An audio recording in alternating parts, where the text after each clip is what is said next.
Obra Ícaro Redimido, psicografia de Gilson Freire pelo Espírito Adamastor. Capítulo 8. Na Câmara dos Ovoides. O salário do pecado é a morte. Paulo, Romanos 6:23.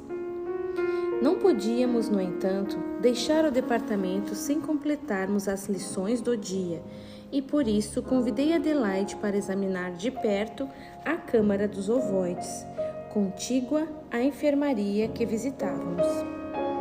Conheço a existência desses estranhos seres, mas jamais vi um deles, considerou a estudante, admirada diante da ímpar oportunidade. Contígua à Câmara dos Embrióides, abre-se uma sala de iguais dimensões, construída nas mesmas feições, contendo pequenos berços, também conectados por fios translúcidos. Ali, no entanto, estes são abertos, pois os ovoides não necessitam de proteção vibratória e temperaturas diferenciadas, como os embrióides. Admirando a exótica acomodação, expliquei a Adelaide. Aqui se acomodam os ovoides suicidas em preparo para a embrioterapia com seletivo potencial de recuperação, pois existem outros oriundos de outras etiologias. Há aqueles que são filhos do ódio, centralizados em monoideísmo de revolta e vingança. Os que aqui são assistidos, no entanto, não alimentaram tais sentimentos, mas são apenas vítimas da avançada psicólise. Examinemo-los detidamente, a fim de que você possa ajuizar-se dos limites da queda humana. A amiga silenciava enquanto seguíamos colhendo as observações. O ovoide é uma verdadeira regressão biológica, representando o colapso da forma e da consciência. O processo se efetua através de paulatinas degradações em que a configuração humana se contrai inicialmente pela perda dos membros, redução significativa do tronco, até que se detém em sua forma final, assemelhando-se a uma mórula embrionária agigantada, pois guarda dimensões que variam entre as de uma laranja e as de um crânio de recém-nascido. A alta densidade da psicosfera envolve-o em uma névoa, tornando-lhe os contornos imprecisos e emprestando-lhe um aspecto gelatinoso, como os embrióides. Sua membrana externa acinzentada, à semelhança da mórula, apresenta desenhos losangulares arredondados.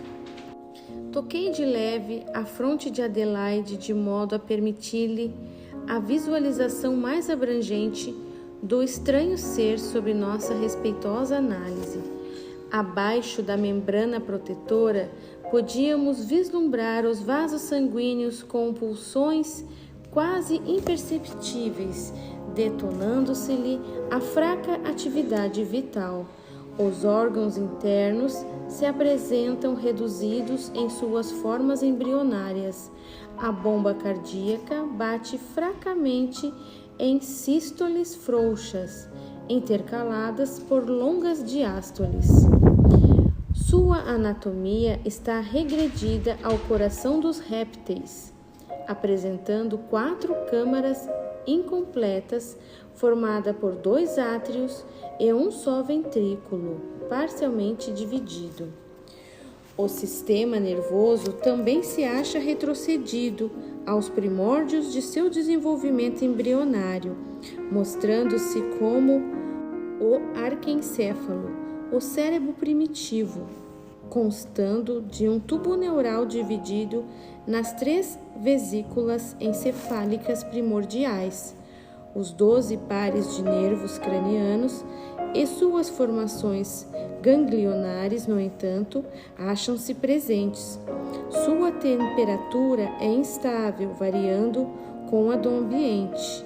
mantendo-se menos de 1 grau acima deste. Esses cistos humanos, assistidos por dedicados enfermeiros espirituais, estão em permanente sono estival, quais os animais hibernantes, disse Adelaide. O pensamento contínuo está neles detido momentaneamente e não há registro sequer de sonhos.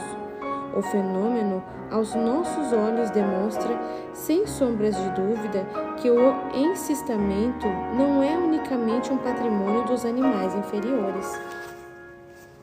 O longo letargo lhes permite a espera por melhores condições de vida. Dessa forma, podem resistir às situações adversas do ambiente espiritual em que se projetaram. A estudante permaneceu em silêncio, aguardando novas lições. Importa considerar ao estudioso que a ovoidização, embora pareça exótica aos nossos olhos, não se trata de uma aberração biológica completamente estranha à natureza do ser. Foi e continua sendo um procedimento vitorioso nos reinos inferiores da existência, arquitetado pelo princípio inteligente com o fim precípuo de se resguardar diante de condições adversas de vida. Aparentemente foi abandonado pelo plano carnal, à medida que este evolui e desenvolveu organismos mais complexos para a sua subsistência, porém continuou a ser um mecanismo biológico útil após a morte física, depois do desenlace.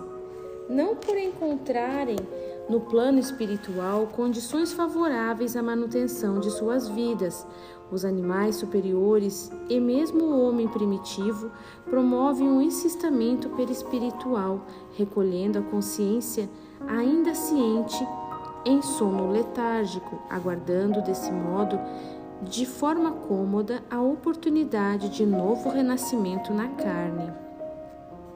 Por isso, os ovoides humanos já habitaram abundantemente as paisagens espirituais de nosso planeta nos primórdios da humanidade, até que se conseguiu o homem desenvolver seu perispírito e amadurecer sua consciência, a tal ponto de viabilizá-los para o sustento do pensamento contínuo fora da matéria, modelando no mundo extrafísico uma estrutura capaz de mantê-lo em vida ativa, tal qual nos encontramos hoje. Dessa maneira, os desencarnados que recorrem à ovoidização estão apenas recordando antigo e bem-sucedido mecanismo da evolução, amplamente utilizado no passado e registrado na memória espiritual de todo ser vivente. Observe outros aspectos deste estranho ser. Continuei a explicar a Adelaide. Olhe mais atentamente na sua superfície e veja que nos centros dos losangos da membrana protetora, que não poderíamos chamar propriamente de pele, há pregas que confluem para pequenos orifícios. São dutos que vertem uma secreção pegajosa, secretada quando o ovoide não está acomodado na intimidade de algum hospedeiro. Essa secreção o protege, ajudando a fixar-se em qualquer superfície em que esteja.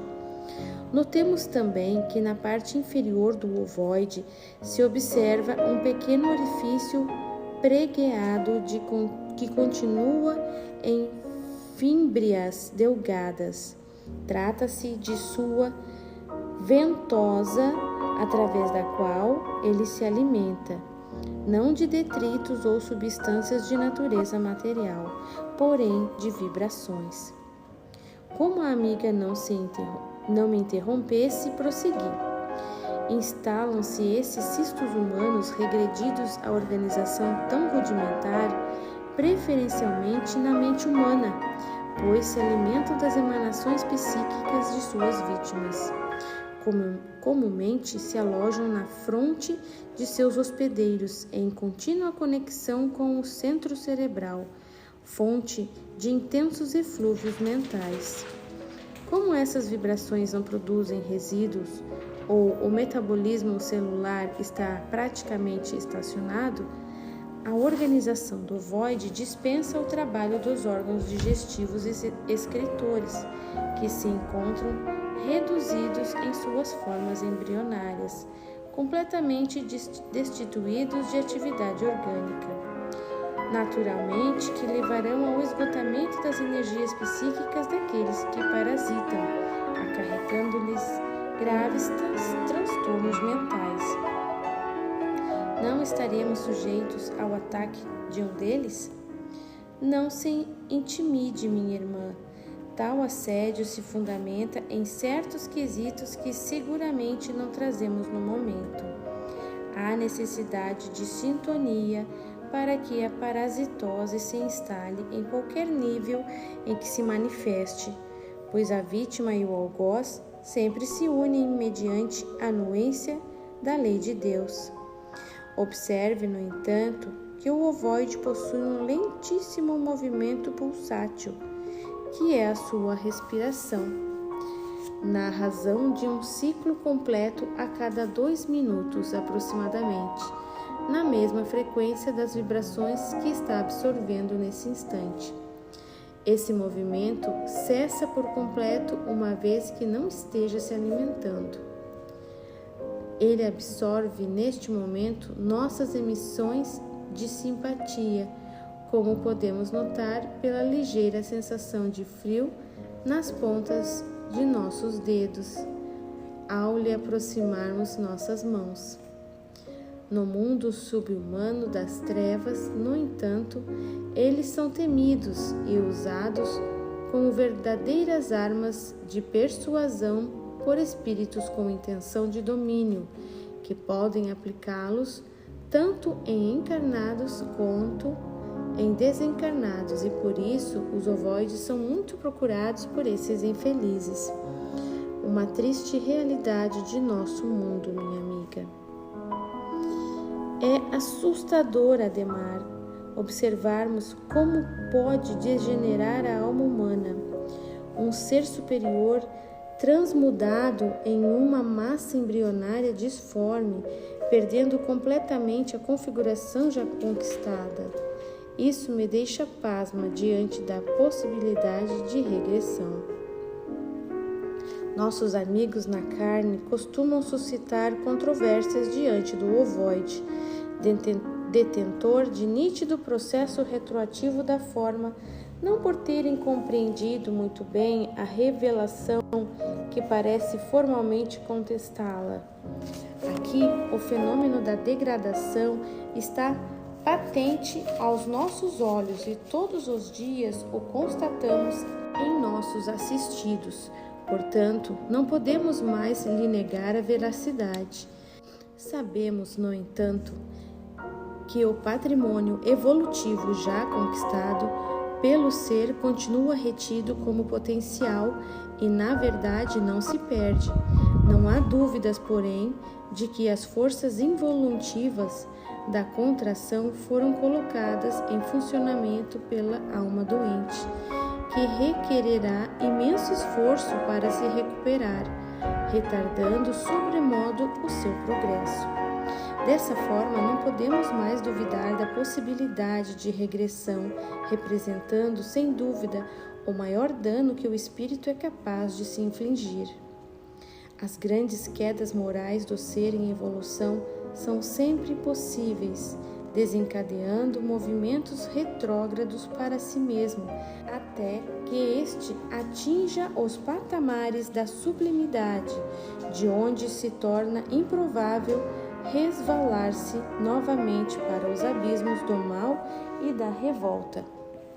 Enquanto isso for possível, permite o Senhor a liberdade de se rebelar contra suas leis. Destarte, tais graves erros recorrerão sempre em forma de prejuízos evolutivos para quem os pratica. Única forma de se coibi-los, ensinando, contudo, a não mais exercê-los. Adelaide permaneceu silente, sedimentando conhecimentos enquanto eu prosseguia. A Câmara dos Ovoides no Departamento de Embrioterapia detém aqueles com algum potencial de recuperação imediata. São encaminhados para reencarnações frustradas, mas bastante salutares para eles. Levarão a formações teratogênicas, que é a produção de formas monstruosas, incompatíveis com a vida, muito mais graves naturalmente do que as induzidas pelos embrióides. Serão assim os protagonistas de diversas patologias da prenhez, como as ectopias gestacionais, que são gravidezes que ocorrem fora do útero, frequentemente na tuba uterina e mais raramente no ovário ou na cavidade abdominal.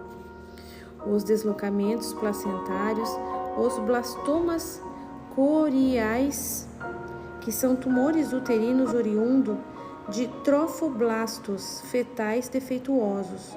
Os trofoblastos, por sua vez, são as células que formarão a placenta, como a mola hidatiforme, que é o processo tumoral desenvolvido na gravidez pela degeneração das vilosidades coriônicas, produzindo-se uma massa de cistos que lembra um cacho de uvas, e, sobretudo, as malformações embrionárias, que são defeitos no observador terreno, a noção de que a vida está subordinada ao acaso e a presença do divino é incerta e duvidosa.